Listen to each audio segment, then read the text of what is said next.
Welcome to Waiting on the Trade, a comics book club for people who can't keep up with monthly comics. I'm Matt Ledger. I'm Patrick Fitzgerald Fleck. And I'm Jonathan Gurney. This month, we're talking about Supergirl, Woman of Tomorrow, an 8-chapter sci-fi western from Tom King, Bilquis Evely, Matheus Lopes, and Clayton Cowles. And I have no idea whether I got Bilquis right or not, but we'll say. I'm so glad that you said it, though. Yeah.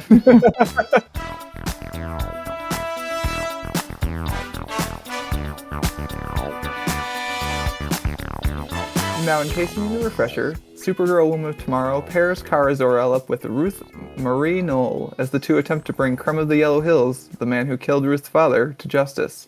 Along the way, they encounter tragedy, grief, and hardships both large and small, all of which informs their decision of what to do with Crumb when they catch up with him. But before we get into that, we've got to catch up with you, Jono. It's been a little bit. It's Sunday morning in Australia, correct? Yeah, it's a beautiful Sunday morning. We're coming sort of midway through autumn now, so it's getting, we've got cooler mornings. But it is currently, I think we've forecast for about a 27-degree day today, which would be really lovely. Blue skies. Wait. I have to do this every time I have like a Discord conversation with Cal and Andy also about like 80 degrees how the weather is. Yeah, Ooh, there you go. 80 degrees. That's not a bad. Yeah, so that'll be nice. Might go for a walk. I'm in Albany at the moment, so we are on the south coast of Western Australia. And we've just got some beautiful coastline and stuff. There's actually nothing between us and Antarctica, so sometimes the breeze can be a bit stiff when it's blowing through. But yeah, I'll go for a nice walk along the boardwalk later on. And yeah, no, really looking forward to that. How is Saturday evening / night in America going? It's going pretty well. So like a couple weeks ago here in Wisconsin, it was about the same temperature it is there now for you. And today it snowed. It was snowing, yeah. So it's been a Wisconsin spring for sure. It's fickle. Never really knows. I've got to be honest, like, and I'm sure, your mental picture of Australia is quite similar to this. But whenever I think of Wisconsin, I do just think of like a white tundra, sort of, with buildings and stuff dotted. Obviously, the towns and stuff, but just like perennial snow is more my interpretation of it. And I mean, like intellectually, I know that you have seasons, but yeah, that's just my mental picture. Yeah, we get snow, but we can get up to like 100 degrees or like 38 degrees Celsius for our summers. That is very warm. Yeah. Yeah. And the humidity. Yeah, the humidity is rough. But yeah, like we have had a very up and down spring so far. And like this is my first spring back actually in a while since we've been moving around. But like it feels a little bit more up and down to me than normal. But it could just be because we've been gone for a while, so I'm not sure. Pat, what do you think? 80 degrees in early April is insane. I don't know what's going on. I did not expect to get snow today. Yeah, and then snow 2 weeks later. It's just like, of course, why not? Yeah, otherwise. And do you guys have any? Good. Do you have any plans for like the summer? Like, are there any projects and stuff that you wanted to undertake during the warmer months? Matt, you got to. New homeowner and everything. No, I mean, we've been... So last week, actually, we had some friends here, and then Kat and I were going to get the asparagus garden and the strawberry garden finished like that evening. But then my brother and my mom and dad separately decided they were coming to Madison that day. Like, they did not know that the other ones were coming. And so my brother came over, was hanging out, and then my mom and dad came because my mom wanted to go see like lights at the Madison airport, and then we all ended up going out to dinner. So we did that instead. But we're working on gardens is the short answer to your question. Nice. Yeah, I was going to say like a strawberry garden and an asparagus garden. Those both sound like they sound like really good choices for things. Yeah, like you've got your sweet and then you've got your more savory. Yeah, neither of them will actually produce things this year, as far as I am aware. I think it's a next year situation, but we're prepping now. Isn't that the thing? We plant gardens for the future, not for today. That's right. Inspiring. I was going to say you should do rhubarb, but I think that's poisonous if you eat it, and I don't want your dog to die. We have rhubarb in the front, actually. Oh my gosh! Keep Aldo away. He walks through it. He's not going to eat it. He doesn't eat. He doesn't eat vegetables. People try to give him carrots, and he's like, "What is this? This is neither cheese nor meat. Where's the cheese? Let me Get away from me." Nice. Very picky boy. So usually the person who is the guest on the podcast picks the book, but that's not what we did this time. This time, Pat, you picked the book. Ho ho ho! I did. That's right. Why did you pick this book other than we picked a book for Jono? Because Jono lets us pick books for him sometimes. So I think my taste in comic books is like suspect, and I embrace that myself. But I really am grateful that you guys picked the books, because otherwise we would just be solely doing like nostalgia revisits of things that I grew up with. I mean, again, we had a good fine. conversation about that comic. I have no qualms about talking about the bad ones. Sometimes it's nice to just yell and be mad about how bad something is. Poor Nancy Drew. Come on. No, I mean, I picked this book firstly because I've been hearing about it constantly for the past, I don't know, a couple of years. When did it come out? It's been a while. Yeah, I think it has It came been a out couple in years. 2021, didn't it? Yes. It wrapped up around the same time as a Nightwing issue that would have been about a year and a half ago, I think. So yeah, somewhere around there. But yeah, basically it's the art. I heard about it. I Google image searched it and was like, wow, let's read this. I had no idea what the story was about. I just saw a couple of the splash images and was like, well, that's pretty. And I want to read about that. Yeah, I suppose like none of our quote unquote established questions really touch on the art. So we should probably say up front, beautiful book. Might be the most beautiful that I've read. It's up there. I think we've touched on this as a theme in the past, where you can kind of get that really good combination of like a good storyteller and an amazing, artist and colorist and all of that sort of stuff. And I think this is one of those situations where the art really not that the story isn't something to enjoy, but the art just, whatever the story was, the art would have elevated it to the next level. Yeah, the art definitely pushes it over for me in a way that I think if it had been illustrated by someone else, like even I think Matheus Lopes's colors, on this are like colors are gorgeous, really, really beautiful. Like yeah, and I think what they do with the eyes for the characters is crazy. Like the Supergirl's eyes throughout this, especially when she's like angry or like in pain, are just really, I don't know, like wrenching, I think might be the right word. Like you really feel exactly what she's feeling in those moments, basically through just the eyes. Yeah, those few panels where I think she gets shot in the eye, and they cut back to her, and she's got the bullet crumpled in like her tear duct, so it looks like a tear in the corner of her eye. Yeah, that's what we call a Superman Returns. That's just fun. But yeah, first and foremost, I picked this because the art is just phenomenal. And then also partly because it's a James Gunn DCU coming soon to a theater near you comic, right? I mean, that had no bearing on if this wasn't going to be a movie, I wouldn't have cared. I think the reason why I had heard about it is because of that. So in that way, that's true. Gotcha. But personally, I wouldn't really care. And I'm not sure how James Gunn is. I don't know if I want to see the James Gunn-ified of this. I mean, I don't think he'd be. Right, this is going to be made into a movie? Theoretically, yes. So in the last announcement of phase 1 of the DCU movies or whatever, I believe they announced this officially, right, Pat? I'm not sure if you remember or not. I'll look it up. I don't remember. Either way, I think this one's officially announced as like there's going to be a movie that's at least based inspired by. Yeah, I don't know if it's as loose as inspired by, because the Superman one has a couple comics it's like inspired by Jono, one of which is All Star, which I think you've read. I think I have read All Star. Yeah, I think that's actually one of the few Superman comics I have read. Yeah. Okay.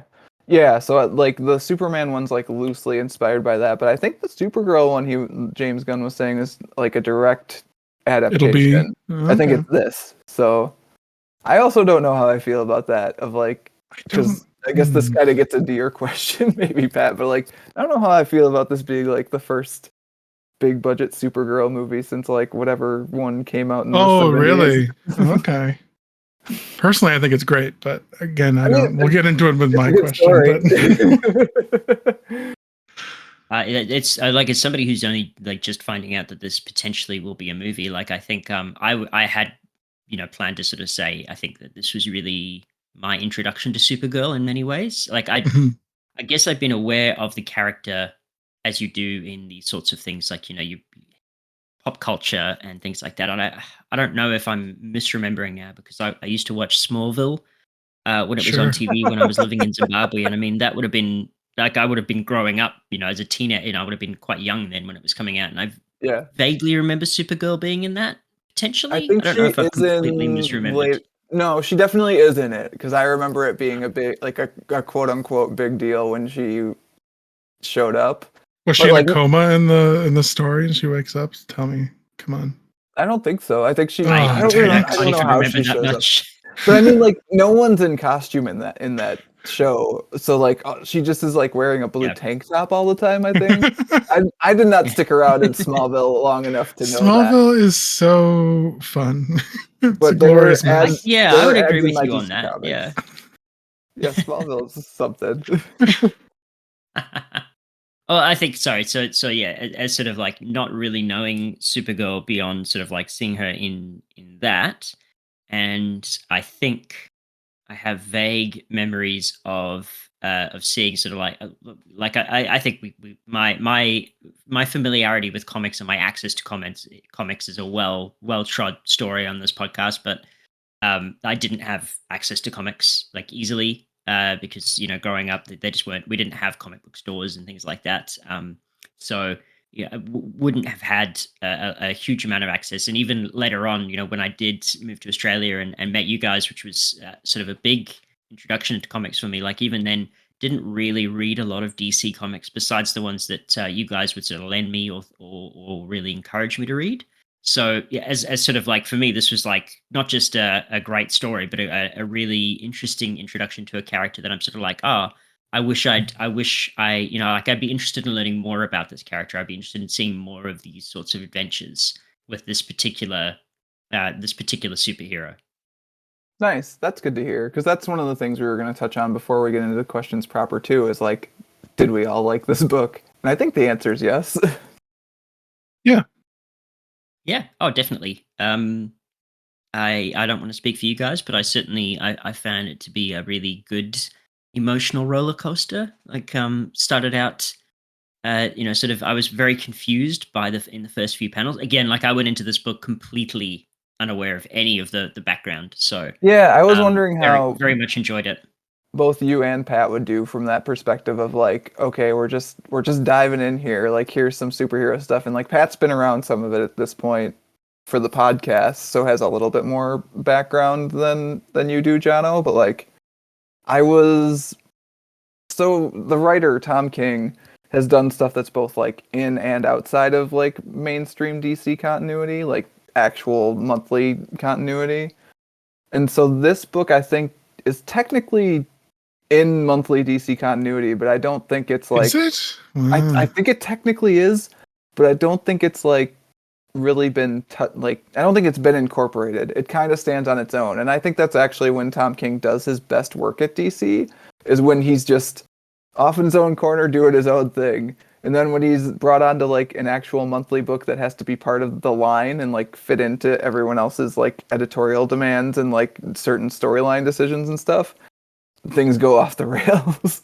So I was glad that this was kind of just its own thing. And that also kind of makes sense to me as why if you are going to do a movie, you could do it out of this book is because it starts and it stops and it's a complete story. It's not really part of the like Man, I love those.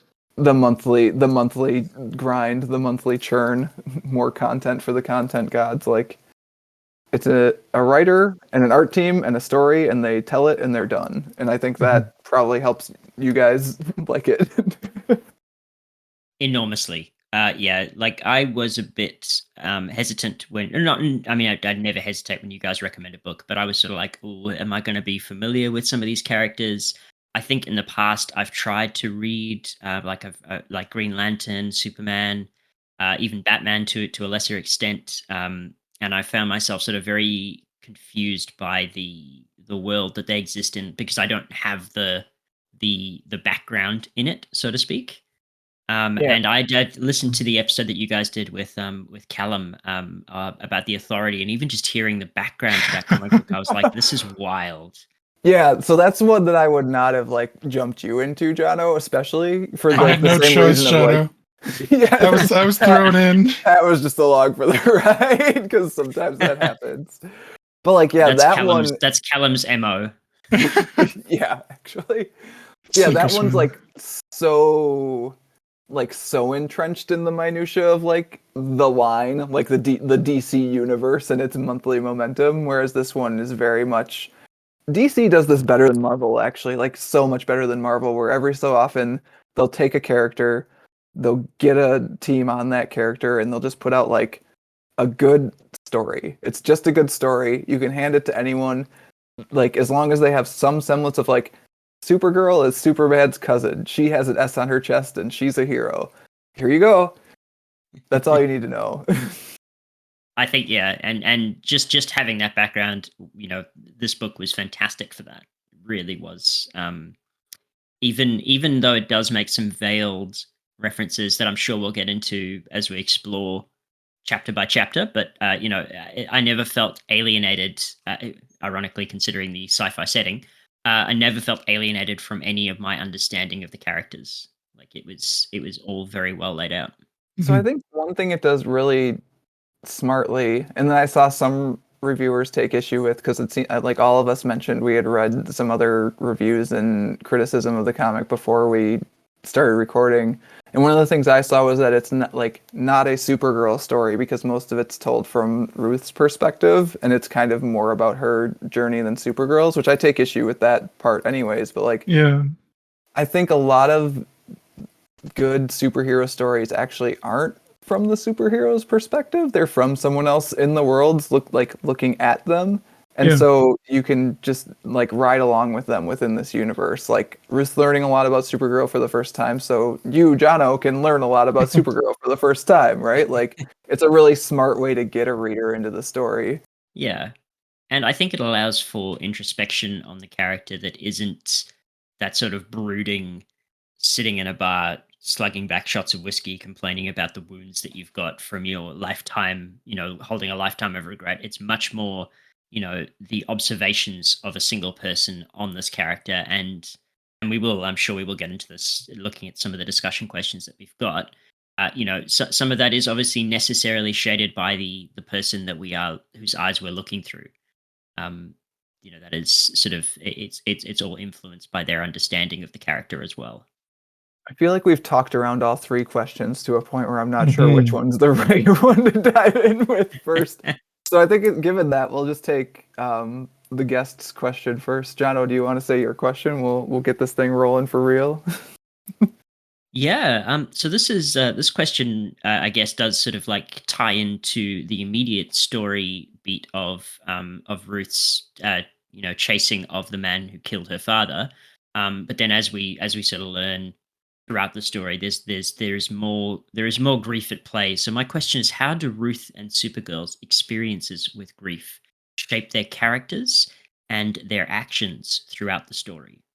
I think just thinking about the two instances like of trauma that both of these women have gone through, I think Ruth is much more personal. It's I don't want to compare I don't know if people's personal is the trauma. right word, but I think I know what you're going for. It's a Ruth has a direct more direct cause. Like she can track it to its her source, father right? was murdered. Yeah, whereas Yep. Krypton Whereas blew Kara, up. hey Matt, hey, you get your time. I'm sorry. But yes, spoiler alert, Krypton blows up. Uh But then we get to see more detail in it, and I sort of knew the background of Supergirl, that it wasn't just... She obviously didn't get sent away on the rocket at the same time that Cal did. There was a reason for it, and in this, I really enjoyed that they went back and explained why that is, or what events led to that happening. And wow, did it suck. Yeah. Because she got to watch her world die 3 times? Is that basically what Yeah, happened to her? She got to listen to the cries of the dying. Yeah. So it's not one person's tragedy, it's countless people's tragedy. Like the scope of trauma. Yeah, it's an entire world / culture's tragedy. Like just, you can't even, it boggles the mind. You can't even try to comprehend that kind of grief. Is it too big and you're too small? Yeah, exactly. Yeah. So, just because I think it'll have bearing on your question later, Pat, I'm going to pop in quick to play DC historian, which is my role in the discussion. Boo, boo, hiss, boo. So, I think everything in that Supergirl origin chapter, which is chapter 6, if I'm looking at my story summary that I wrote out correctly. Sounds right. Oh, I did it. Everything in that chapter is like canonically true, just expanded upon in such a way as to make it hit harder. So I think that's something like part of this, the criticism I've seen of people I've seen people take with this story is that like Tom King is twisting Supergirl's origin and motivations to like fit the story he wants to tell. And I don't think that's true. I think all of it like happened. He elaborates on a lot of it and he makes it feel worse. But like it would suck. It would suck to watch your planet explode, your city get flung off into space, everyone around you get like essentially cancer as the ground slowly as it becomes kryptonite. Yeah. Your very home soil poisoning you. Yep. Yeah, I don't know if that is canon, but like the whole like pounding lead sheets into the ground to like insulate it, I'm sure that was added on, maybe. Is it really? Well, there you go. What are people complaining about? Let's double check that one. That is one of the like specifics of it that I didn't get a chance to look up before we started recording. So maybe I'll try to track that down for the show notes. But I feel like I did see that in an old like Silver Agey comic. Yeah.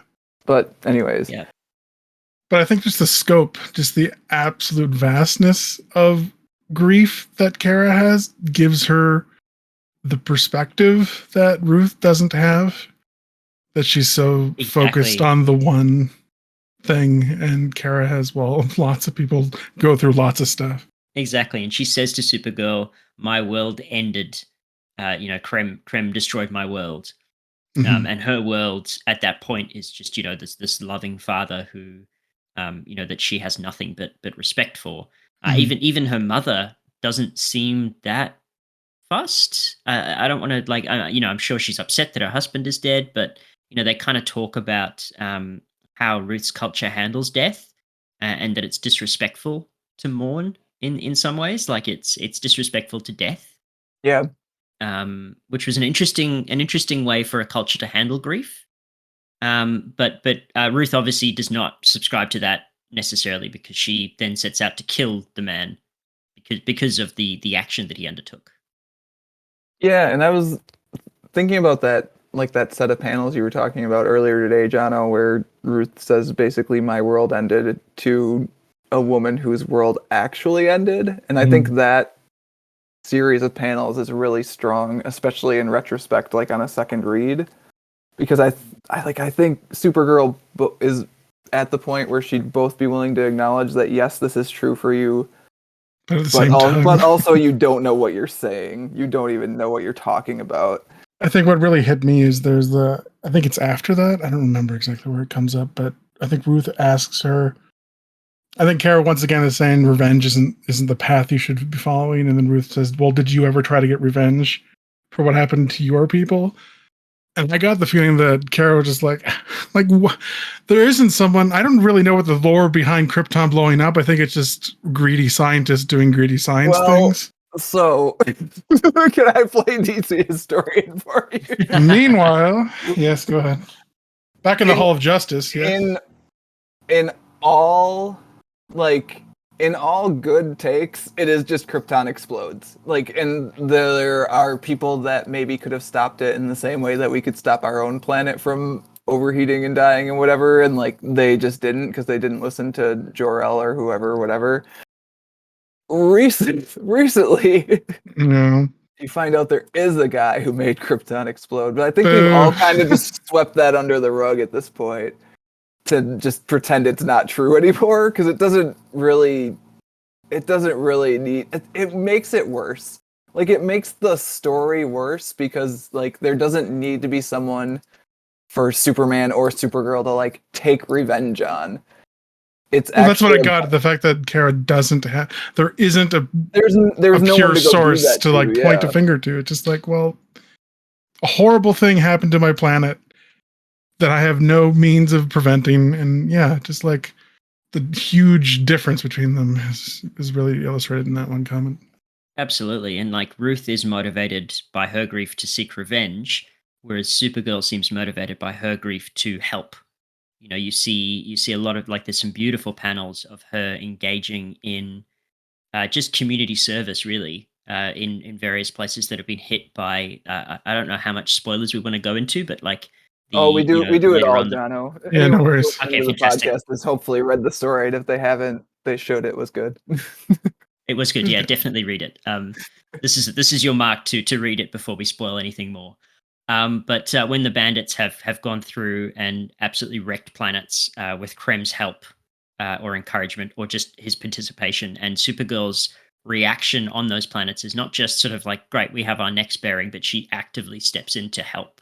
And so in many ways, her revenge for Krypton is to help other planets where potentially people aren't about to all die or have gone through something similar. And, maybe if there had been a Supergirl who could have showed up and helped her, she would have less grief to carry with her because somebody else would have helped her carry it. But at the moment, she carries the entire weight of the death of a world. Right? It's a thing where she just wants to make people not have to feel the terrible loss and weight and grief that she feels, so she steps in to help however she can.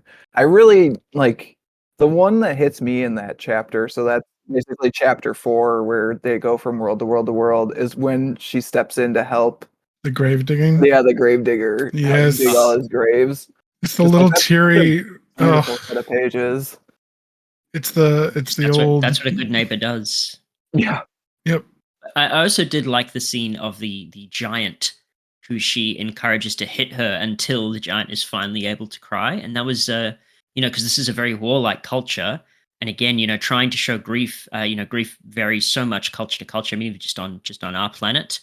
So, how aliens would be able to process the concept of grief and Supergirl trying to help them just be able to break that wall so that you can feel it, just to be able to start the process.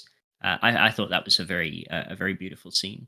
hmm Yeah. Yeah, and I mean like I've done that thing in the past. Like when my grandmother died, like it was days and days, I think, before, and then like basically on the way to her actual funeral, I think is when I finally like cried. So I mean, sometimes it just you get stuck and there are things to do, right? I think so much of this story is about the fact that like we all suffer loss, but you've got to do the thing the next day. Like there's not really an end to it. Like I think even Supergirl says that at the end in the future, scene set in the future, hmm where she says, "In my experience, Ruth dear, no, I do not believe she ever can." Like we all face these sort of trials, and there really Exactly. isn't a rest. You just do the best you can and move on how you can. Yeah, and there's no correct way to process grief, but repressing it is definitely wrong. Like you have to allow yourself to experience it. So and that seems to be the experience that she gives people is it's almost like drawing poison from the wound, and part of that is potentially why she agrees to help Ruth is because she can see that this person is grieving, and this grief will not stop until she has processed it. I mean, we find out that that's like the only reason she decided to help Ruth, right? Like, I didn't want to jump ahead onto other people's discussion questions, but yeah, and I think that is what solidifies this as a truly excellent superhero story because This is literally the story of somebody with the power to end worlds with one fist, taking the time to help a little girl on an unknown planet process the grief of the murder of her father. And I think if a superhero can't do that, then are they really a superhero?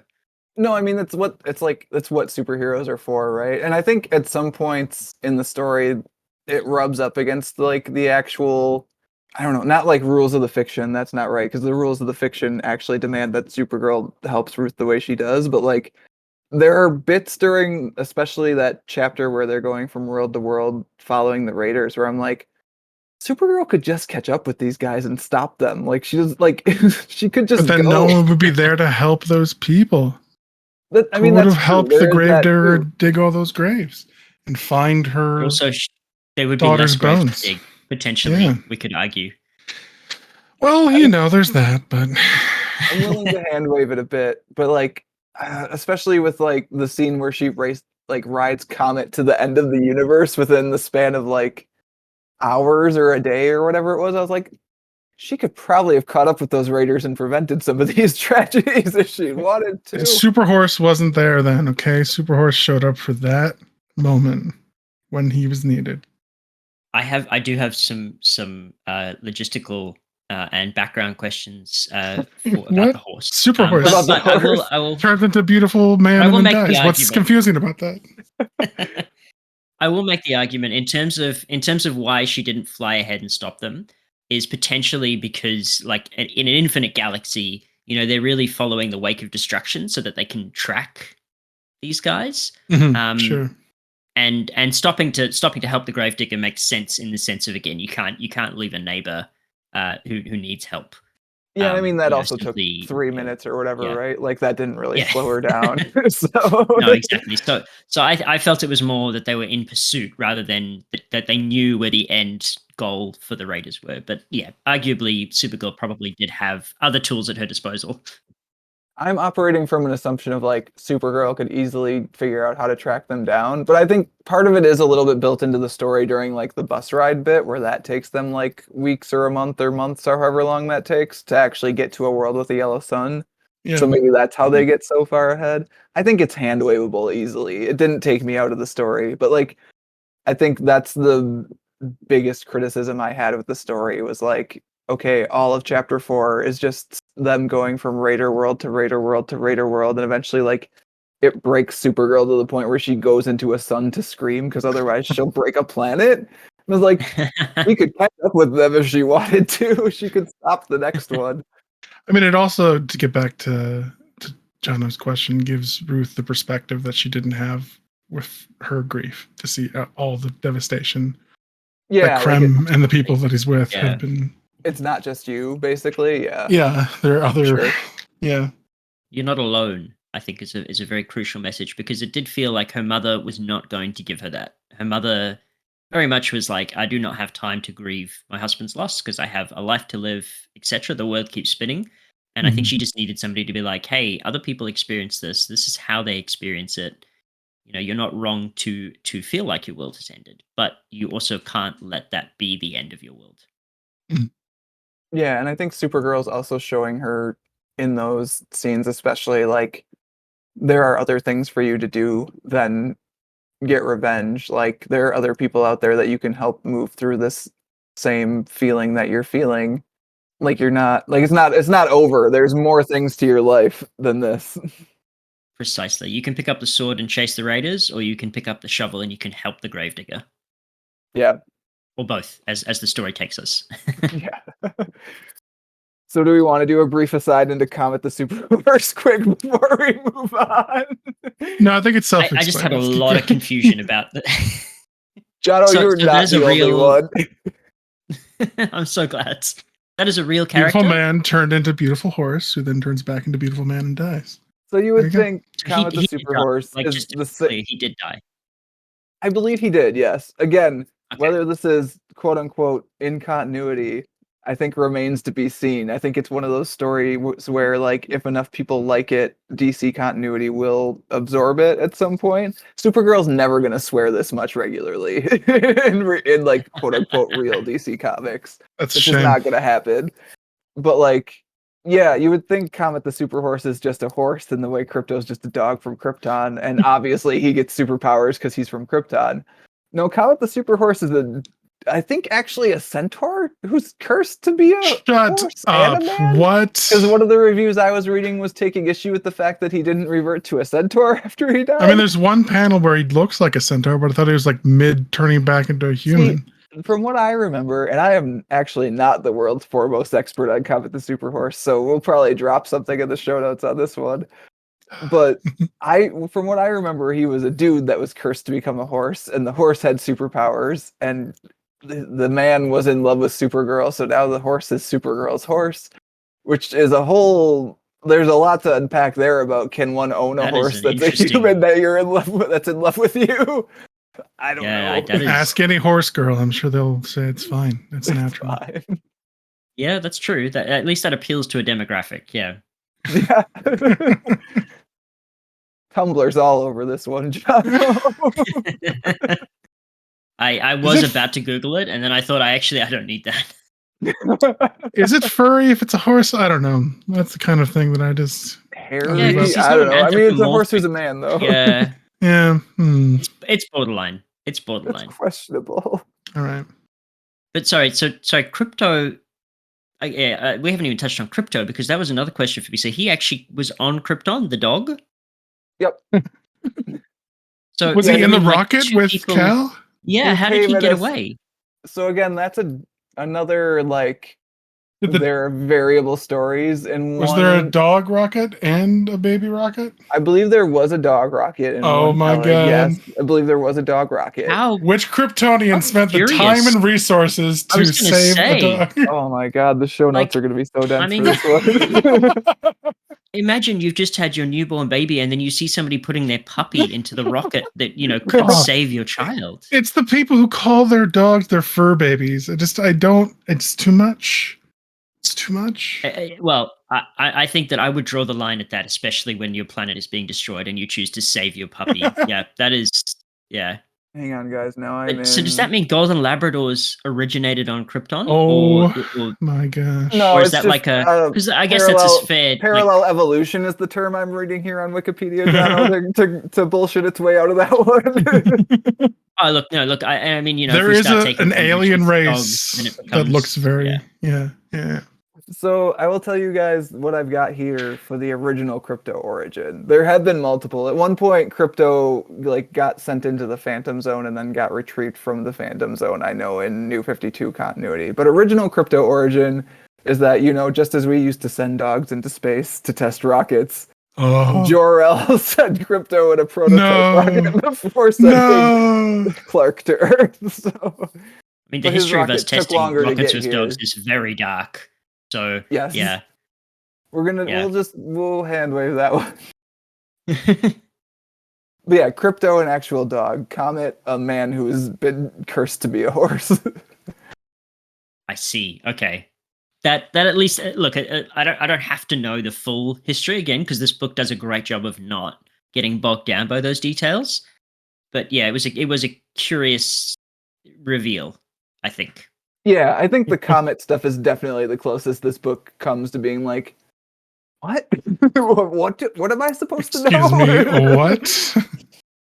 Sounds like it was Tom King's attempt to just sort of remove Comet from the canon. So this is dumb. I'm just getting rid of him. And it's like, honestly, for as much as Tom King is like, I'm going to take these beloved children's characters and put them through the PTSD ringer. Like, it's this whole deal, Jado. It's like literally all he does with these superhero characters is he's like, okay, Bruce Wayne becoming Batman is actually him like trying to commit suicide every night, but he can't do it himself. So instead he just, we know about that. But that's Tom King's whole DC Comics shtick is that. But he also really unironically loves a lot of that old Silver Age stuff. Like the Kryptonite sun planet, real thing. Did happen. I like that. I really liked that. I thought that was like a cool, yeah. Okay, Comet the Super Horse, less a fan of, to be completely honest. But the Kryptonite sun planet was very cool. The Kryptonite sun planet was very good. Cal only lasts for 45 minutes, and he complained about it being the worst thing that's ever happened to him. That was so funny. I did love that moment. The last line of dialogue in that one where she's like, So good. 45 minutes? What a little shit. It's just Like the Mordru sphere, has that appeared in other? The Mordru sphere, has that appeared in other? The magic ball. That I don't know. Mordru is a Magic ball. person, Okay. but I don't know about the magic ball. Okay. I wouldn't be surprised if yes, knowing that like Tom King does actually just like to pull these things in. So I can respect that. Yeah. A little back and forth about, wow, so many people really hate Cal. And then her line, yeah, he can be judgy. I kind of get why people. kind of get it, yeah. I really like was a that great portrayal moment, of them yeah. actually. Even in my quote unquote headcanon, like they don't always get along because they didn't arrive on Earth at the same time. Like Supergirl came, she was already like a teenager. She's, again, as we see in this, like gone through a lot of terrible experiences that Cal, who has also gone through a terrible like experience, did not have to go through. Like, yeah, it's not a personal loss. it's just like a hey, this happened, not like a hey, I experienced this happening sort of thing. In my very brief research, on Supergirl's history, like originally showed up because of somebody called Jimmy Olsen making a wish, but then they sort of hand waved that away, and then she was introduced as a teenager, and Superman wouldn't let her participate because he didn't know if she was sort of like worthy of the powers, and like knowing that, and then thinking about this as her backstory, like how condescending that must have felt. Like this, you've just gone through the Holocaust of your world, this absolutely awful experience, and then you show up on Earth and you're like, at least I've got a family member here. And he's like, well, hang on, I don't know that you're ready for. We actually can't be serious family adult responsibilities. It might call attention to me if we're family. So like, didn't we read that comic? I think that was the one that Mike had us read, right? Or at least we read. Oh, Pat, you've unlocked. Help me. Discussion of Supergirl's history in the DC universe. Well, we read one of them. It's your fault. So that's actually like Supergirl 3 or 4. Okay, never mind. I don't want to know. Stop.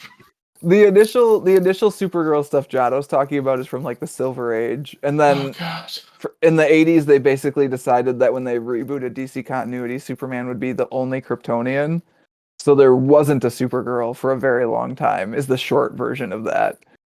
But in the Silver Age, what Jono is saying is essentially correct, and like it's actually worse than that. Clark like sent her to an orphanage under the name Linda Lee and was like, "Stay here. Wow, this is where you live." And you shouldn't use your powers, except in emergency. I guess the writers back in that time had no sort of like idea of the kind of like like that's the beauty, I guess, of the evolving superhero narrative. But at the same time, like it is fun to kind of look back at it and be like, ooh, maybe that wasn't the best Superman. There have been so many times that, like in the last 10 minutes, that I think we could have dived into Pat's question, but I want to take that one last, I think. So we should grab mine first, and then we'll come back around. I did just want to quickly, because we did touch on her sort of like saying a lot of people don't like Superman. There is that moment, I think, in chapter 2 where the alien gives her grief, and I felt, because my understanding is DC has a trope, or had, is probably more correct, of something called fridging. Yeah. Is that am I using that correctly? Probably. I guess explain where you're going with it, but yeah, I think you probably are. My understanding of the trope of fridging is basically there was a period of time where superhero characters would have a female love interest. It was typically a male superhero female love interest, and was it Green Lantern who comes home one day and finds his love interest literally finds his girlfriend shoved into her dead body shoved into a fridge. Yeah, yep. Mm-hmm. So I thought this was a good like way to break that trope, in terms of like they think that she is the soft underbelly, and then they find out very quickly that the truth is very much not that. Yeah, it's the reverse of anything, right? Defending herself. Yeah, exactly. So it was nice to kind of see, I guess, like that trope being almost introduced and then just being absolutely blown out the water. Yeah, turned on its head a little bit. I do also, I think it is a thing that happens in families where, like, if you have like an older brother, or I guess in this case, like an older cousin, like that person has a reputation and that reputation affects you. Like that happened to me in high school a little bit with my brother and myself, and like I don't know if I've seen that really portrayed in fiction so much. Like, so it was a nice nod here to see it of like, oh, it's you, a super person. I hate the goddamn super people. I think that's a really good, yeah. But sorry, I derailed us. You wanted to move to your discussion question, Matt.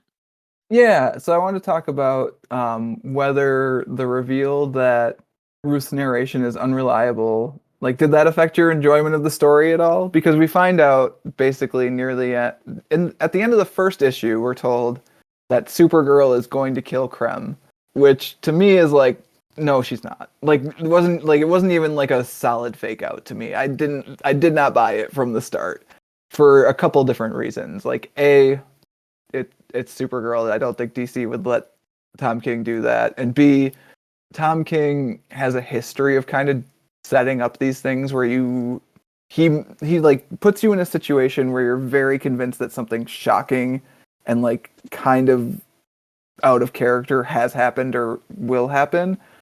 And then 3/4 of the way through the story, you find out, no, it actually makes perfect sense and everything's fine because X. And again, we get 3/4 of the way through the story and we find out that no, actually, that didn't happen. Ruth's narration comes from a book she wrote that was fictional, so that Supergirl would take the heat for Krem being missing while he was in the Phantom Zone, essentially. And Ruth herself would not get attacked by the Raiders.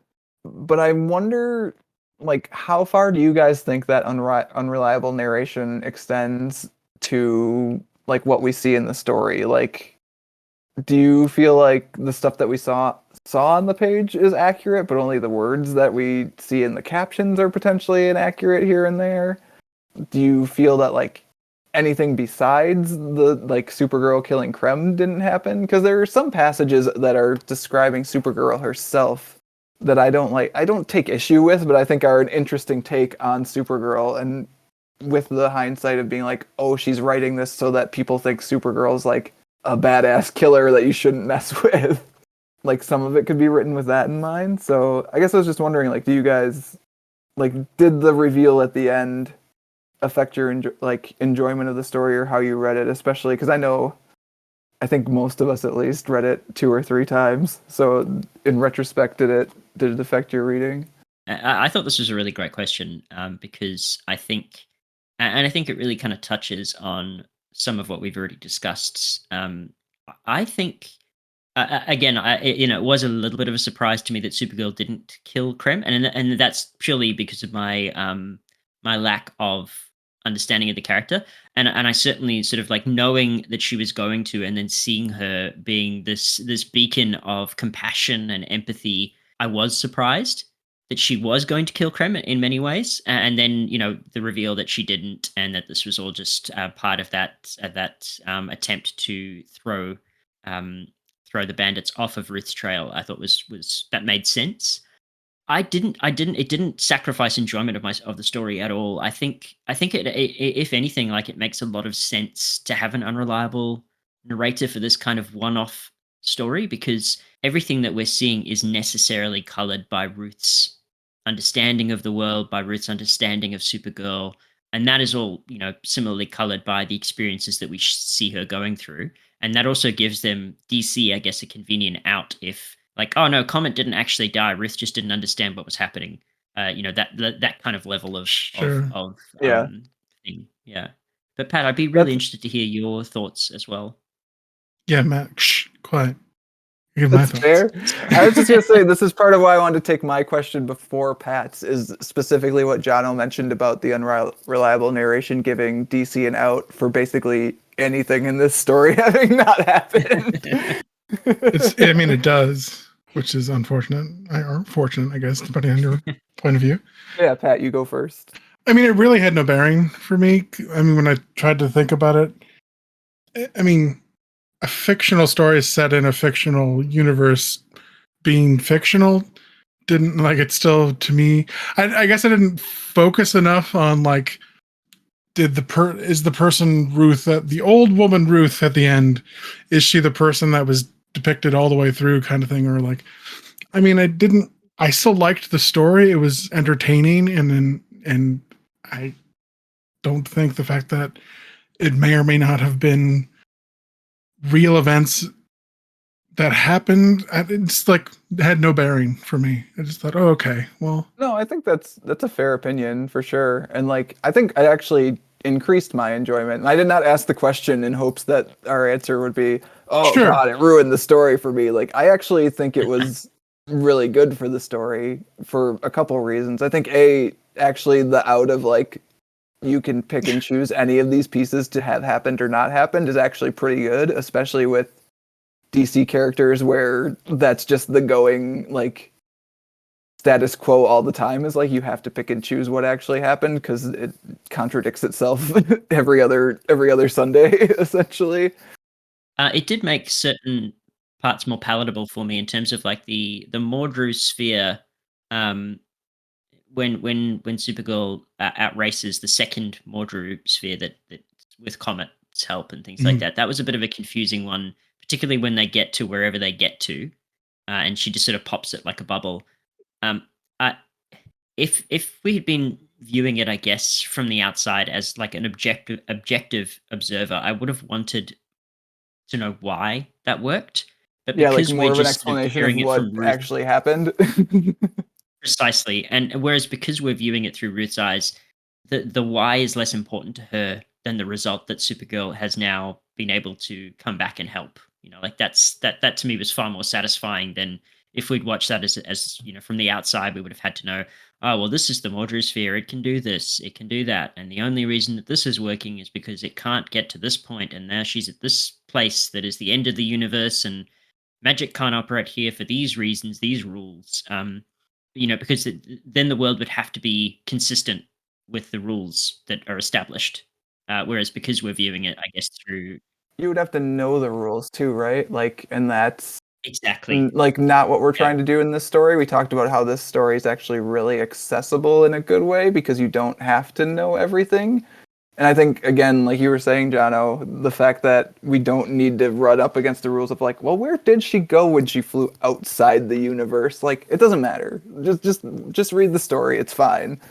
even the revelation of Comet sacrificing himself, and then Supergirl. That's almost like and it's not a throwaway moment because it does matter. But just where she says, "Oh, he was a horse that was cursed to be a man, but he preferred people not to know," or something along those lines. Again, we don't need more than that because from the narration perspective, if that's all Ruth is telling us, maybe more did happen there. Maybe there was a whole scene where Comet was fine, but she didn't need to include that because it wasn't the story that she was telling us. Yeah. Mm. But yeah, and I guess it like the quote unquote unreliability of it to me, I think also speaks to how well any person can know another person too. Because like I think even if we hadn't been told that Supergirl didn't kill Krem, there's so much of like supposing about what Supergirl is about and what she's feeling and how like why she's doing what she's doing in this that like I didn't always agree with, I guess, as a person who knows a little bit more about the character. But like it's all from Ruth's perspective, right? So like John was saying, like we're only getting like what Ruth is seeing and like the result of Ruth's conversations with Supergirl or Ruth's like watching Supergirl in action. So I think directly commenting on that fact at the end of like, yeah, the story is this girl's story. And she's telling you what she's seeing of Supergirl, but like we don't know whether that's actually what Supergirl did or said or thought. Like that's just what we get. I think directly like confronting that fact is kind of cool for the readers to see. Yeah, and I mean, it is entirely within the realm of possibility that Supergirl went on a bloody rampage with Ruth by her side, murdering her way through all these planets, and we only see a very sanitized version of that. But I also think that that's it's obviously very unlikely. But yeah, as you said, like everything is just through this one small window that we're seeing it. And that almost makes the story more impressive to me because it really is beautifully told from that very limited perspective. Yeah, I actually really enjoy not getting in Supergirl's head for most of this. And like so many superhero comics, especially these days, are written from like a standpoint where the story's happening and all the like the narration boxes you get are from the main character's perspective. And like they're usually even color coded, Jono, to the point where like they're like let's say is Nightwing, it's like a blue narration box and it's got Nightwing's logo in it at the start, so you're like, that's Nightwing and he's thinking right now. Like, it's kind of cool to be set apart from the quote unquote main character of the story in a way that you sort of have to guess at why she's doing what she's doing for so much of the story. If you could pick another superhero to have not this exact journey, but to have a similar experience of, and this question applies to both of you, please. Which superhero would you like to see through this lens? Kind of let you go first. Why? Because yours is Batman? So boring. Come on. No, it actually isn't, because thinking about this, like, there's so many. Part of the reason that I take issue with the criticism of this isn't a Supergirl story because it's not from her perspective is because there's so many good Batman stories that are exactly like this, where they're about someone else and Batman just happens to be there to either help them or whatever. Like, usually it's help them. Like, usually it's he finds a way to actually get them out of whatever situation they're in, or like they turn their life around, something like that. But like there are so many good ones that I don't think I'd want another Batman one if I got to pick one. Doesn't need to be a DCU superhero as well, if that helps to widen it up. Do you have one, Matt? I'm thinking, actually. I mean, there are good Spider-Man ones too. I'm just thinking of ones there Sure. already are at this point. I was going to say, I'm pretty sure Spider-Man, I'm pretty sure, because that's one superhero, at least, that I have a bit more familiarity with, which I think Brian Michael Bendis probably almost certainly would have explored a similar kind of approach. Yeah. Yeah, and I think even mainline Spider-Man stuff too. Like, there's a issue from Chip Zdarsky's run, which is the last issue of his run, where you see Spider-Man just like helping a kid with math essentially as part of it. Like, Yes. that's pretty good. That's a good one. Pat, you should have an answer, because otherwise I have to just sit here thinking forever. I'm just trying to think through all the X-Men and who I'd like to like get an outsider's view of them. I think like Magneto, like a day in the life of Magneto, Ooh. like From an outside perspective, that from would an probably outside be, perspective. yeah, that would probably be something. His accountant having to go through like the books for his secret mutant colony. Yeah, because like from one perspective, he's justified in the things that he does for his people, and like I don't know, it'd be interesting to see what an outsider's, because he's done some horrific things, but Absolutely, yes. he himself can justify it. I don't know. Just imagine like you're Nobody is the a villain in their reporter. own story. That's right. Like you're a reporter or a biographer or something, and you're like given the assignment of like the life and times of Magneto. Or like or Victor Von Doom, like a Doom perspective. Oh, now that is actually a really good point. Is like giving a villain this sort of treatment, and maybe beginning to question whether or not all of their actions, strictly speaking, fall into evil. What if they do? Like, what if Magneto took the time to help somebody pursue somebody across the galaxy to extract vengeance? But the big reveal at the end is that he doesn't help them murder or do anything like that. Yeah, that's what I think. Yeah, I think a villain perspective could be fun. Yeah, it would be interesting for sure. But I've I still have to- completely derailed the discussion at this point. No, it was a worries. good conversation. Now, like, so I keep getting stuck on ones that exist. Pat mentioned Doctor Doom, and there's a really good Doctor Doom story where you think that he's. It's kind of a spoiler to even talk about it. Sure. Because like the whole story is kind of in the turn of the story, but it's a Doctor Doom story that has to do with a young Doctor Doom in love and him revisiting that love in present time. And there's a turn, and it's a good story. You guys should read it. Nice. I think Lex Luthor must have this kind of treatment already, right? Yeah, I believe so. I can't think of a good one off the top of my head, but I would be very surprised if there's not. I mean, I think a lot of characters have it, which is why I'm getting so like Martian Manhunter. I think trying to do it. John Jones should get. That would be interesting. I want I only more have Martian very Manhunter. More people who don't have homeworlds anymore. It'll be very similar. Yes. I think Thor would actually be good. I'm sure this story exists too, but like Thor is like such like because the quote unquote gods are so different too in the Marvel universe. Like so many of the Marvel heroes are like just people from New York who got powers. Like Thor would be a good one. There you go. What about But you, I John? guess Do you that have does anyone? kind of lead. I think similar problem to you guys. I think trying to just pick one is really hard. Uh, maybe Captain America. Just Mm.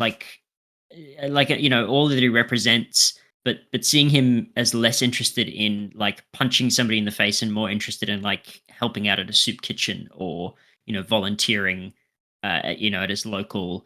In Australia, they're called op shops. I don't know what the equivalent is in America, but like the local charity shop where the money goes Sure. back into the Oh community, yeah, sort of yeah. thing. And just seeing them on a day off, like when there's when there isn't some world-ending crisis, how does a person like that, when they're not at the gym for probably 20 hours of the day, what do they do with their time off? Like how do they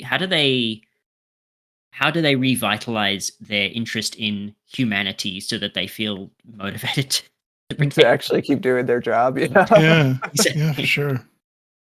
Yeah, I think actually like this is a thing that was touched on a lot in that Superman and the Authority comic that we mentioned that we read with Cal is like so much of superhero comics these days is just like superheroes butting heads with supervillains or with superheroes, and like it's just all continuity wank off fest at this point, which is why it's nice when you get a story like this. It's just a story, and it's about what superheroes are actually about. It's not like just There was a cursed horse who turned into a man and died. That's all. and That's fine. that happened in a and died paragraph like and it was done. It's a closed loop. It's fine. So sorry, Pat. I thought that before we jumped onto your question, we should probably address Matt's final point about whether or not at the end of the story does Ruth kill Krem. Oh yeah, sure. Because there's lots of discussion about that online, as Jono and I were talking about, and there are people who are very certain that she does kill him, and they're very mad about it. And I think that I don't understand how those people think that happened. The story doesn't make any sense then. She didn't kill him. She's an old woman who hit him over the head with her cane. Yeah, his arm moves in every single panel. He gets knocked to the ground.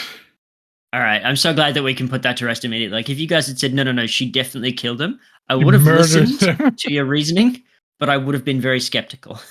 Yeah, I don't understand how the story... Like, I was telling Jono while you were away for a minute, Pat, that, like, I think those takes are based on the fact that Tom King has taken some big swings and come up with some big misses in a few stories in such a way that there are people who read his stories and are just like looking for something to pounce on a little bit of like, he doesn't understand what he's writing. Like, or he's like, see, look, this story like doesn't actually mean what you thought it meant. It's like, no, I'm pretty sure this one knows what it's doing. And also that dude did not get killed at the end. Honestly, if I was writing it and or drawing it, would I have made it maybe like a little bit more obvious? I might have, but I mean, don't think she's an old woman. He's holding his head. Like, yeah, no, I think it's clear enough that she just beams him in the forehead with her walking stick. Yeah, and that's enough. That's that's all she needs at that point. Like, she's lived a really full life. She's obviously moved beyond the grief. It's still there because she hits him. I was gonna say, I don't think has moved beyond, right? Like, I think that's the whole thing in that scene is that he's like, forgive me, and she's like, no, I will not. I don't have to. Like, I don't have to forgive you for this terrible thing you've done, but I also don't have to kill you for it, and I recognize that you've changed, and I'm going away now. Exactly. So she's processed it. She has reached the other side of the grief, but it doesn't mean that it's gone away. It's always with her, but it doesn't need to be the motivator for her life anymore. Yeah, it's not overpowering. And maybe that means that Supergirl can do the same. Yeah, Supergirl smiles a lot in those panels, actually, like those last few pages. Like, I don't think Supergirl smiles in the whole rest of the book, and she's smiling on most of those pages, which again is where I call into question, like, the unreliable narration stuff of, like, how much did we just get, like, grim, determined super warrior Supergirl just because that's the Supergirl Ruth had to write about for her book? versus that is actually what happened, because turns out most of this thing was about her dog getting shot and then witnessing just atrocity after atrocity. But also, how much of that is just Ruth looking at Supergirl through the eyes of somebody who's recently lost someone and Yeah, refuses to absolutely. believe that there can be smiles in the world. But I had a question about the Phantom Zone. Sorry, and this might slightly derail us. But first of all, what is the Phantom Zone?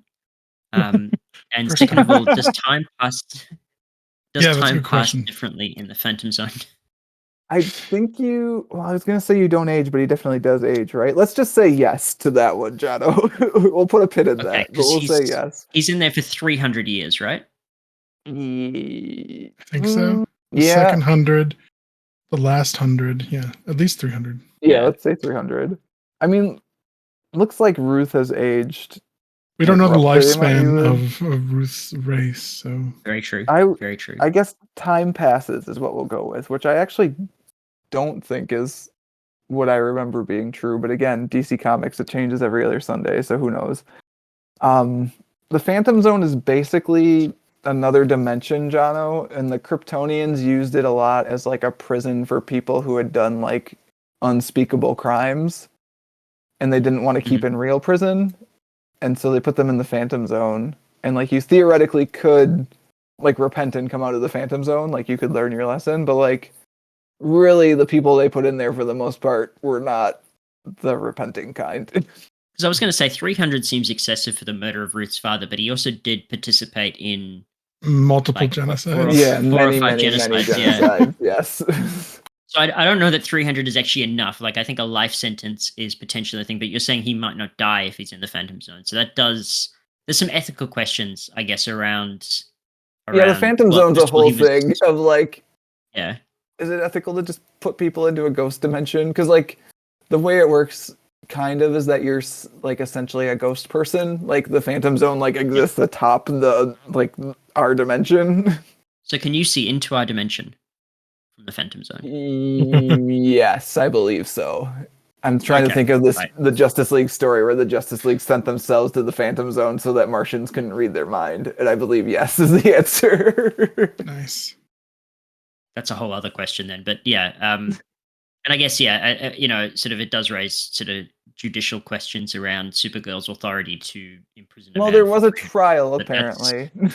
Oh, Somewhere they okay. mentioned that. No. Sorry, you're correct. Then yes, that we can hand wave that away. Then Have happily. people been unilaterally sent to the Phantom Zone though, Jono? The answer is yes. Absolutely. Oh, okay. Because that I've always enjoyed that about Batman is that at least he seems to respect judicial process.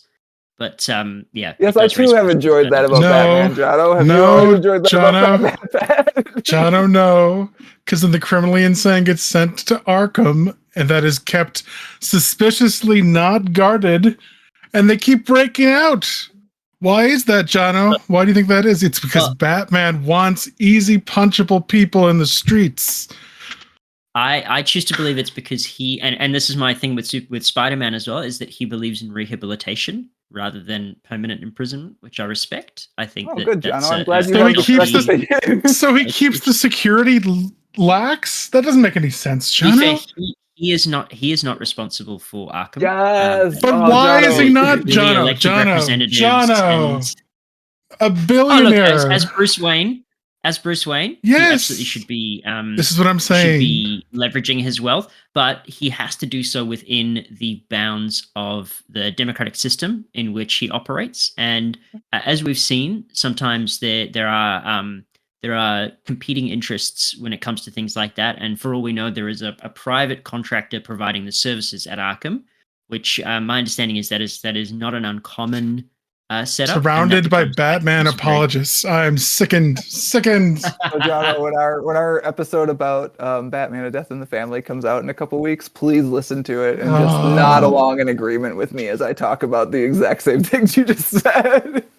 I'm so glad to hear it. Yes, I will definitely. Jono, But yeah, no, sorry. As long as Krem had a fair trial and he had duly appointed representation and all of that, then I have no problem with him being locked up for 300 plus years. Well, there was a trial. So don't know what happened there. I mean, I think that's actually a pretty good segue into Pat's question.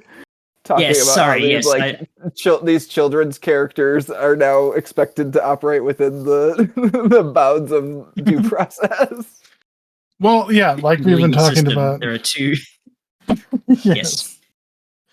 We've been talking about all throughout this the people who have had issues with this comic and how it presents Supergirl. She swears a lot in this one, Pat. Did Oh, you she know? swears so much. She's got a potty mouth, that Kara. So my question is, what is your opinion on established characters being portrayed differently in newer media? And yeah, this particular instance, I have no horse in the Supergirl race. I really enjoyed this portrayal of her. The only other one I think I've had in comic books is that one we read with Mike, which I wasn't a huge fan of.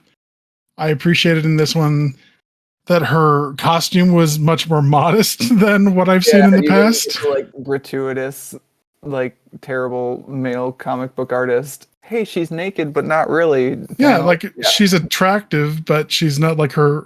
You don't see her midriff. Like she's got a belt on that's not just her skin there. The midriff Supergirl costume was not a great choice. I'm not sure who. And like, anyways, neither here nor there at the moment. All of the costume design in this was fantastic. Like again, Yeah. like I cannot say enough positive things about the art in this book. Yeah, everyone had great things to say about the Supergirl costume from the future too, to the point where I think people just want that to be her costume. Oh, really? Yeah. Interesting. Yeah, everything I was reading online. So So what do you think? I'm gonna go with like what may be a reversal of my opinion from the last podcast, actually, of like I'm actually fine with it. I don't care. Part of the reason I'm fine with this book specifically is because I think it sits in that nebulous space that DC books sit in sometimes, where if it's good enough and people like it, it will become continuity. But if it's not, it won't. Like this book can exist and monthly Supergirl comics can exist, and Supergirl could like not drop censored F-bombs in monthly Supergirl comics for the rest of time, and I don't think it invalidates or like is at cross purposes with this book. They're just doing separate things. So well, let's hypothetically, let's say it is canon. It is this is now Supergirl, or at least for this time in DC Comics. I would take issue with the fact that like if monthly Supergirl, like every month Supergirl, is just like swearing up a storm, I think I would feel bad about it. Like I think I would not feel okay about that. Because again, like the same thing we were talking about with the Joker killing Jason Todd last month, like there's some aspect of these stories that's supposed to be like wish fulfillment / fantasy / children's adventure stories, right? Like these, like they're not anymore. I get that. I understand that it's servicing an audience of me, which is 30-year-old people who read this as kids and now are still reading it. But I think that's to its detriment, that if that's the only version of these characters that exist. Also, she didn't swear all the time, man. It was maybe like swear all the time, man. Maybe I like will be honest. I did not pick up on the swearing. Yeah, like it's only when you pointed 8 out to 10 times, maybe per page. Yeah. Not per. Oh, come on. You're Supergirl, and you don't give a about swords and arrows. And then okay, I swear it's less. It's less than 12. You're gonna make me go through the book and count them. I am. I am. Damn you, Pat. We need a ranking of swearing by character. And honestly, the shit that Kara's been through, she deserves to drop an F-bomb every once in a while. Yeah, one does not seem sufficient for the death of a world. Yeah. This is fair. And like I said, like I enjoy this take on the character. I enjoy this book. I think if this was the only Supergirl there was, I would have a problem with it. Okay. But that's not how DC characters especially work, thankfully. Like I really enjoy the fact that there are so many Batmen, to bring it back around to that, I guess. But like I was just today watching clips from the Adam West and Burt Ward Batman show for another blog post I was writing up. Was it the Reddit thing with Robin being pulled up by his teeth by a batarang? That's been going around Reddit. No, I haven't seen that actually. I was watching all the clips where like a guest star pops out of the window as they're like climbing up a building. Oh yes. Because I was writing about like a related Nightwing cover, and like I love that Batman exists, and that like in the same day I could turn around and watch like the Robert Pattinson movie, which I didn't really Mm. like. It's not a top 5 Batman movie to me, but I really enjoyed parts of it. I think lots of it like was really good, and it has like they're not as dissimilar as you might think they are, given like the difference in tone and cinematography and like looks. There's a joke in the Robert Pattinson one where he like the Riddler has sent them a riddle, and in order to get at the next piece of information, the clue is thumb drive, but it's putting the guy's thumb on the ignition of the car, like Oh, is his severed no. thumb. I'm like, oh, that's actually some Batman 66 bullshit right there. It's pretty good. So like, I really enjoy that these characters have so many valid takes. Again like would be really mad, I think, if the only take was the grim and gritty adult one.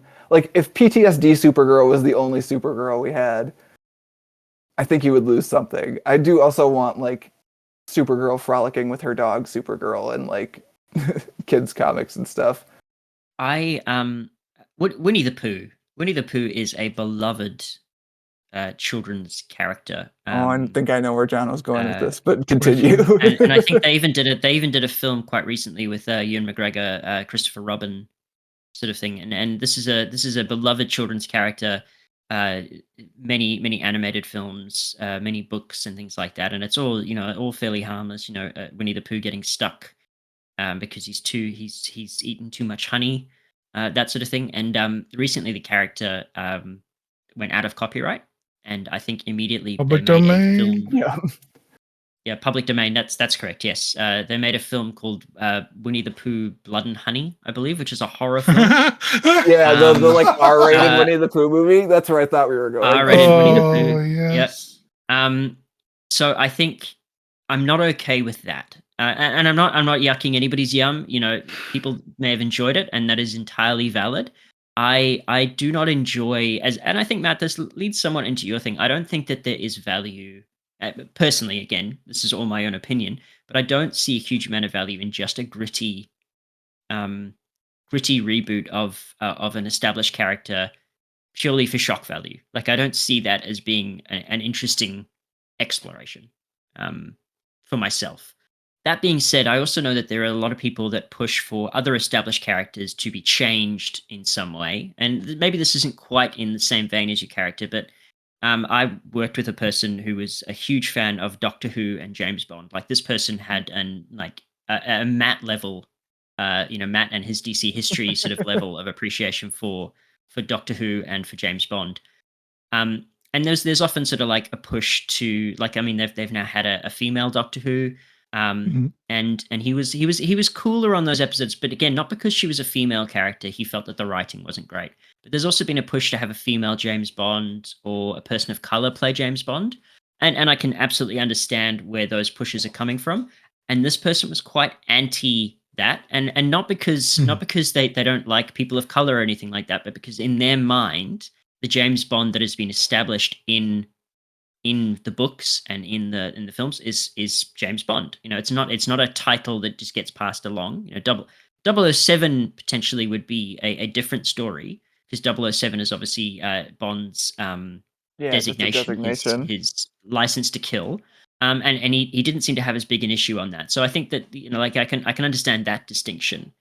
Specifically with Supergirl, this is the only version of Supergirl that I really know, so Mhm. I'm fine with it. But I can understand Matt as well, where you're coming from. That just having grimy PTSD Supergirl potentially isn't a great intro for people who maybe they have their own PTSD that they're coping with, and they don't necessarily want to read a book that just mirrors their life.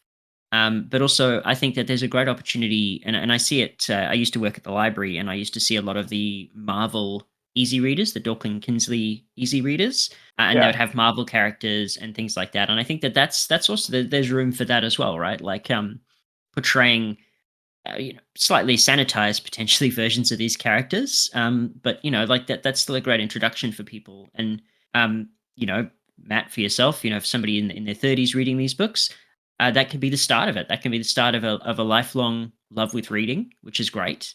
Mhm. So yeah, I don't really know where I'm going with that. I guess I don't like it when it's done just for shock value, but I think that there's always room to explore established characters in new media. I know a lot of people compared this the Supergirl story to True Grit, but I haven't It's actually very seen true True Grit. grit. Yeah. So Yeah, there were so many, like, I read something, it's like, oh, it gets rid of, oh, it's on the back of it. It's like, it doesn't have any of the sci-fi tropes. And I was like, yeah, because it's a Western. It's a Western. Yeah. Like, it is 100% a Western, yeah. But it does do a great job with the sci-fi aspect because it is very almost Silver Age sci-fi, I would say, with a oh, lot of the yeah, absolutely. designs, a lot of the art. Yeah. But sorry, yeah. But so my opinion is probably I really love established characters being portrayed differently in newer media. But I do not love it when it is Winnie the Pooh in an R-rated horror film because I that's it. That mean, feels like exploitative. you could argue at that point it's not. I mean, you've twisted the character to the point where it's unrecognizable at that point, right? That's obviously not Absolutely. Winnie the Absolutely. Pooh. I mean, also what's nice about most of these things, like, is that you can just ignore them too for a lot of like a lot of these things. Like Yeah. the Doctor Who thing maybe less so, right? Because that's actually again main continuity Continuation. week to week Yeah. Doctor Who. Like, so if you're a person who Mhm. that's your fandom, like you can't just ignore it. But like if I was a Supergirl fan and I really loved Supergirl and I got excited for this series and I was disappointed in it for some reason because it's not the Supergirl that I wanted, like there are other Supergirl stories I can read. I can just ignore this one. Like I don't have to read this Absolutely. one. Mhm. Yeah. You don't have to watch that Winnie the Pooh movie, is what I'm telling you, John. I don't know. For Have to me, consume all Winnie the Pooh media. Gots to. Completist. Like I said, I had no problem with this version of Supergirl, but then I was trying to think of, is there a newer media that has changed their structure of their characters and show even? And immediately my mind went to Star Trek? Star Trek. Star Trek. That sounds What like they've you. done to Star Trek. My boy. My beautiful Look how boy. my boy. Now, this is very interesting to me. So, the only Star Trek I've really watched beyond, I think I remember going and seeing the reboot film with you in the cinema, Matt. Yes. Uh, the only Star Trek I've watched a couple of episodes of TNG, and Sure. I've watched the Lower Decks animated series, and that is my extent nice. of. I tried to watch a couple of episodes of Picard, but I couldn't really. I think I didn't have the background to get too into it. So I'm really interested to hear, Pat, what your take on it is. I mean, I basically gave up on Star Trek after the Wrath of Khan film, the new one with Chris Pine, the Benedict Cumberbatch Wrath of Khan. Yeah. Star Trek Into Darkness. Yeah. There you go. Yeah. That's the one. Didn't even stick around for the Beastie Boys one. Beastie Boys one? Oh, is it the Idris Elba one? Probably. I don't know. I think it was the third one where like every trailer for it was that Beastie Boys. I've seen the next one. Yeah. And I don't know. It's not the Star Trek that I enjoy. I really liked the whole philosophical, like there were space battles with lasers and explosions that did happen, but it wasn't like the main point of the show. Yeah, it was more like philosophy yeah. question of the week.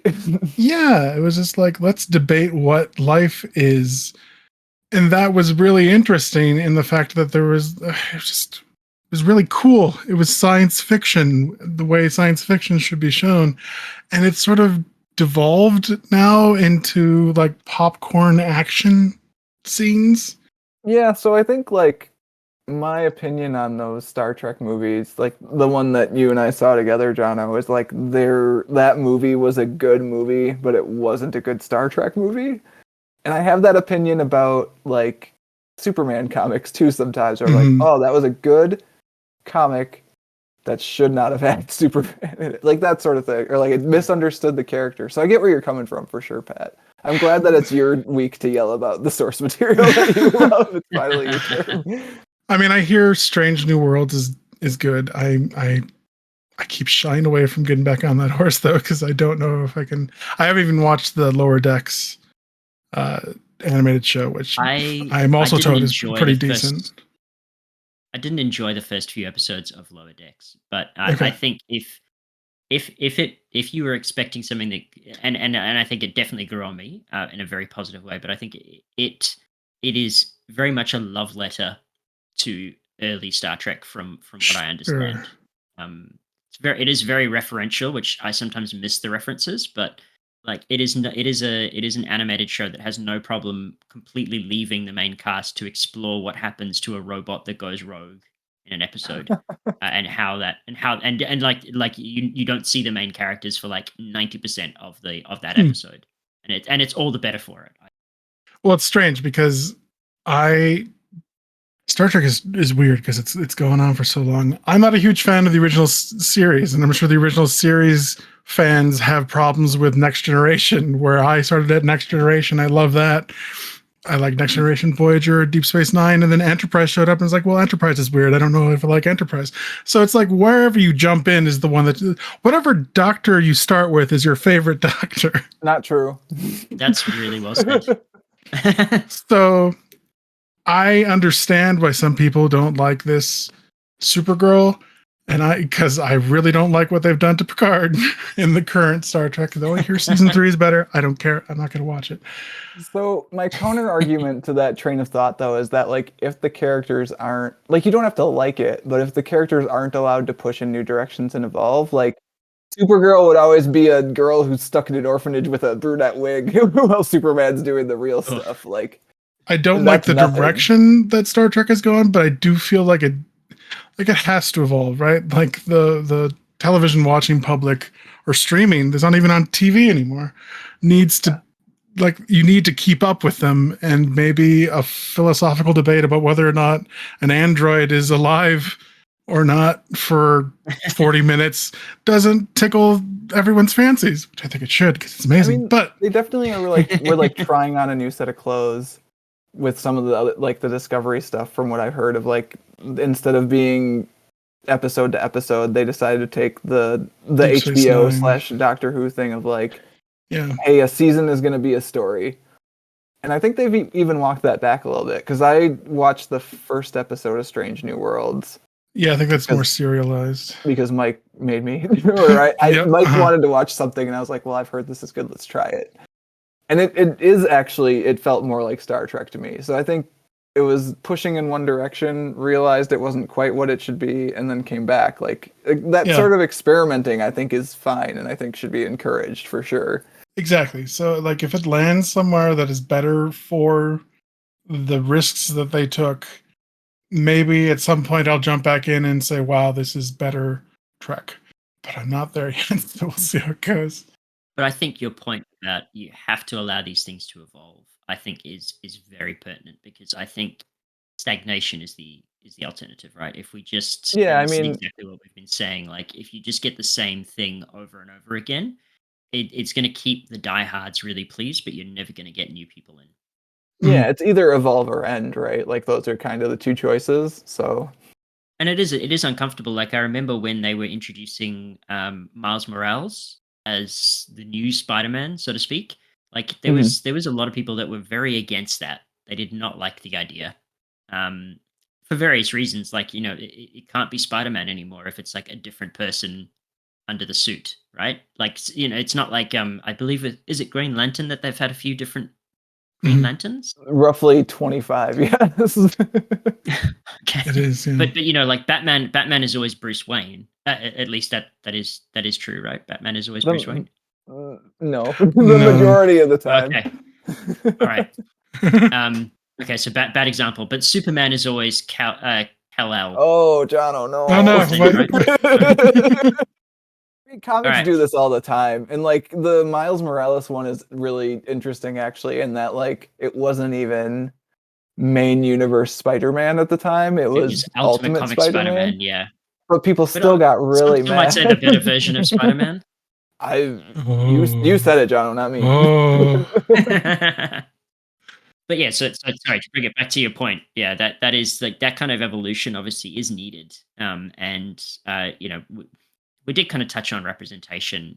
Representation is not necessarily the same as evolving a character because we shouldn't just be changing a particular characteristic about a character and then going, there you go. Now you have representation. Like new characters Sure. should be created to, because I think they say that about LGBTQIA plus representation in media is sometimes they'll just sort of like they'll go back and it's like, oh, but this person is bisexual actually. So you do have Yeah, representation. which Like, comics are yeah. super guilty of that, and sometimes it's Yeah. because there's been Dumbledore effect.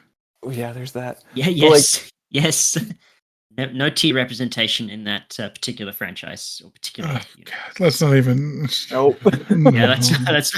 What is your opinion on established characters continuing to be portrayed in media despite the fact that they just should not be? Stop. I don't know. I think Idris Elba would make a good James Bond. I'm just saying. I'm just gonna throw that out there. He's 100%. old now. I He's too old. 100% agree. I'm just saying, like 10 years ago. Not Yeah, even. no, that I agree for sure. That I'm in.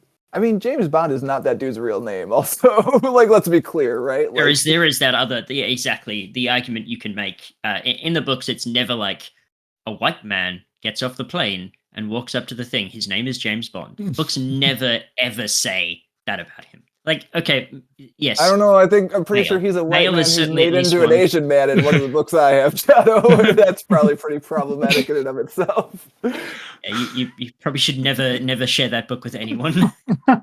I didn't write it. It's a real James Bond book.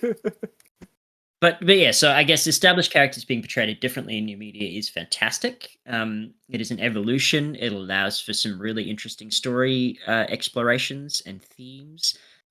However, it shouldn't just be done. Let's not aim for the worst version of those characters. I think Matt was your point as well, right? Like, and I think quality is above everything. Like if the writing is good and like obviously with this, if the illustration and coloring or the acting and sets and costume design, like if it is quality and different than just churning out something to try to meet the lowest common denominator. Star Trek Picard season 1 and 2. And I think you guys recently did Archie versus Predator, or The Predator. Yeah. Mm-hmm. And that's a fantastic example, right? Like where the art style of Archie being used to tell essentially a horror story. That's great. That's a fantastic exploration. Am I right? Like that was a book that you guys enjoyed. Oh yeah, that was fun. Yeah, yeah, uh-huh. Yeah, it was a good book. And I think they've had Batman and Scooby Doo. That was a thing that happened. We did Batman and Ninja Turtles. So and there you go. Rad. Yeah. And the Supernatural TV series had a Scooby Doo crossover episode, and so things like that. I think I love that. I think that is a great use of that kind of IP and having fun with it. I think, Pat, to your point about quality, like having fun with it is really important as well. Yeah. I think that's actually when you've got just like a character that's going to stand the test of time in at least some way is when you realize that they're flexible enough to move kind of back and forth in that way between like different storytelling approaches or like genres or like levels of seriousness. Like imagining it as a quadrant of like what stories are about and what they have in them. Like if your character is solid enough that they're the same character, but you can move them to different types of stories or like levels of like maturity, grittiness, whatever, to funny, humor, like lightness, like I think then you've got like a classic character on your hand, like the Supernatural brothers. I think that's valid. And I think that neatly sort of like ties into like this book is nothing but kind to Supergirl. Like as an outing, if Supergirl was a character that you had created and Tom King had borrowed her for the story, I don't think that you would have any reason with the potential thing of like some people saying that he's rewritten her backstory. But I think that this book is nothing but a home run for Supergirl in terms of being a great outcome for her character, in terms of showing her as a beacon for all that is good in the galaxy, and for just generally being stronger than Superman when it comes to the Kryptonite planet. I think we can say True, canonically yes. she is stronger than Superman. Yeah, I'm in for that. I'll sign that one. There we go. I will say, and this can bring us around to recommendations, I think, that like we were talking earlier about Tom King at DC Comics has taken a lot of big swings, and some of them have been really big hits and some of them have been like kind of wild misses. And I think some of that's not entirely his fault, but we won't get into that. But like I think this is a hit. Like I think this is a good swing and it's a good story, and like if you are a person who has been mixed on Tom King stories, this is one of the ones you should actually take the time to read because it's one of the good ones. And with that, I will jump to recommendations, I think, because my recommendation is one of the other Tom King hits, which is Mr. Miracle, which again, because this is a lot of what Tom King writes about, is like about trauma and grief and dealing with some of like issues from your past surfacing in the present. But the guy is just blessed to work with great artists all the time. And so he's got Mitch Gerads on art for that one, and the same way that Bilquis Evely and Matheus Lopes knock it out of the park on this one, like Mitch Gerads just like rocks that book in a way that you kind of have to read it, I think, to fully appreciate. So it's in the similar wheelhouse because a lot of the Tom King stuff is in a similar wheelhouse of like, I think one person described it as like sad dads and bad dads is where a lot of this stuff sits, which the Supergirl book isn't actually so much, although I guess a dad is a precipitating factor. Yeah, there are dads. Dad, sad dad, bad dad, and dead dad. But, Yeah. But yeah, Mr. Miracle, also a good read by Tom King. Nice. Mine, which I had to like scour for, I was desperately trying to find a recommendation for this, and it got me to pick up a comic that I've been meaning to read. It's called Far Sector, and it's one of the newer Green Lantern. It's like it's standalone, right? Or is it actually canonical? Yeah, it's a standalone. It is one of those stories again where like Joe Mullen, the Green Lantern in that story, proved really popular, so now she's at other things. Like DC's like, oh yeah, they like that. Let's bring that in. Yeah, it's really good. It's a woman lantern who's put in charge of keeping the peace in this like super mega city planet at the far, far flung edge of our galaxy. I don't know what it is, but it's way out there in the boonies. And she's out there by herself, and she's got this special Green Lantern ring that's unique. I'm not doing a good job of selling it, but it's really good. I really enjoyed the world building. It's got a murder mystery to it, which I thought was okay. It wasn't my favorite part, but the world building they do in this is really fun. So yeah, the murder mystery is mostly there in service of like the larger philosophical questions, and also again, we're talking about book after book after book that just like the art is amazing. The art is really good. Yeah, they do a very good job. So I would highly recommend Far Sector if you like this kind of thing. I think you would like Far Sector, Jono. Oh, it's like it sounds right up my alley. No, I was definitely. I haven't got any recommendations prepared, so I was sort of like combing my mind for something suitable. But Far Sector sounds really good, especially as I don't know that I've ever read a Green Lantern comic by itself. Yeah, and I think you don't really need very much knowledge of the Green Lantern. You could step into that one. Which sounds perfect. Yeah, yeah. In terms of my own recommendation for something similar to this, I think I will quickly just Google the correct name for this book. Yeah, that is Robert A. Heinlein, Citizen of the Galaxy. That is it's not this kind of story necessarily, but it is definitely that sort of sci-fi kind of world. Basically, this orphan is taken in by a beggar, and he's taught the ways of begging.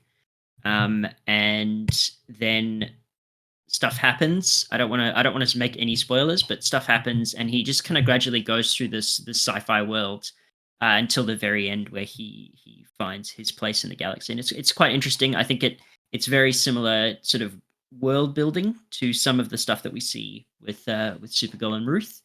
Don't read too much other stuff with Heinlein because he was a fantastic sci-fi writer, but he did write some really strange stuff about his own predilections. No judgment, but Citizen of the Galaxy is a nice, safe one. Put it that way.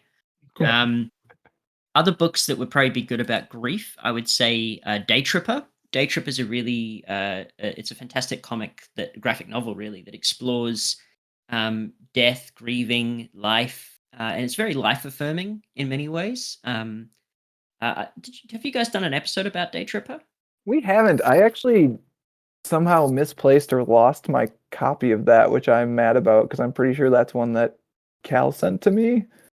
So Yeah, it's truly fantastic. pretty Cal pissed about introduced me it. to it as well. Yeah, full credit to Callum Smith for that one. Mhm. But no, that's a fantastic comic about life and death and the complexities of it. And I think it's one of the few comics that no matter how many times I read it, I will cry.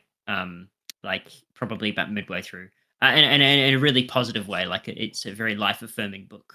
Yeah, it is. It Uh, is a very uplifting one, which is nice. uh, And then I guess for the sort of lone wanderer experience, I would probably recommend playing The Witcher 3 or Ghosts of Tsushima, because that's sort of a very very similar kind of experience of kind of going through a world that has been affected by things, and you can have a positive influence on it. Ghost of Tsushima is slightly trickier, but it's that very similar experience of things have happened, and you are an agent of change that can sort of navigate through those things. And so very similar to Supergirl's experience, I think, in terms of they're going through a galaxy that has gone through the brigands going through it, and like you're seeing it through that experience. Which that would be those would be my recommendations. Jono, I Nice. like that you were like, oh, I have to dig I don't for a have minute for anything. Oh, recommendations. no. I just have these 3 great recommendations across different forms of media. That's all.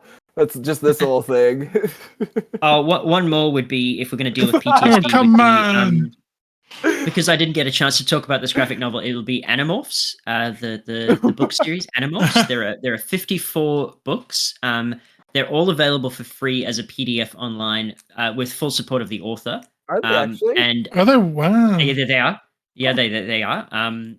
Well worth a read. Basically, the hook of the series is these kids are given the power to turn into animals by an alien, because they need to fight against an invasive alien species on Earth. And that's the hook for the book. And then it does a tremendous job of exploring what it would be like to be a teenager fighting in a war. I was gonna say I haven't read it, but I've heard it said that it's child soldiers fighting or doing war crimes. So Yes, yeah. Basically, let's commit war crimes as the Animorphs. It really, I genuinely, I think it's a fantastic series. There's a lot of problems with some of the books, book to book, because I think a lot of the series was ghost written. But I think overall, truly a YA series that is way ahead of its time in terms of representation, way ahead of its time in terms of some of the interesting questions that it asks. No, in the absence of discussing the graphic novel, that would be a strong recommendation for me. wow, we Now really that Jono let has it down. out recommended us, I Yeah. think that will do it for this month's discussion of Supergirl Woman of Tomorrow. As always, if you want to get in touch with Pat or myself, you can email us at waitingonthetrade@gmail.com. You can also find more comics-related goodness at mattreadscomics.com. Jono, every time someone has come onto the podcast since the hiatus, I basically do do you want people to find you on the internet anymore, or are we just done with it at this point? Are we done being found on the internet? Look, I have an Instagram account at Jono Gurney that people are always welcome to follow me. It is very uninteresting day-to-day sort of things. I can't even remember the last time I posted a photo. Apparently on the 22nd of January. So, people are very welcome to follow me, but I make no promises as to how interesting it would be. Well, hopefully we will get you back here a little bit sooner this time. Now that we are back on our daily grind. So That's right. Absolute genuine pleasure to come on here and talk to you guys. I cannot say enough positive things about this experience. Just generally listening to you guys talk with other people as well has been a really, really pleasant experience. Well, thank you. We appreciate it. We appreciate you coming back on to chat with us. It's a real pleasure. I'm sorry that I always derail the narrative, but I enjoy it so much. I really love hearing your opinions on things, so I can't stop myself. I mean, it's digression the podcast. I feel like if we have regular listeners, they understand at this point.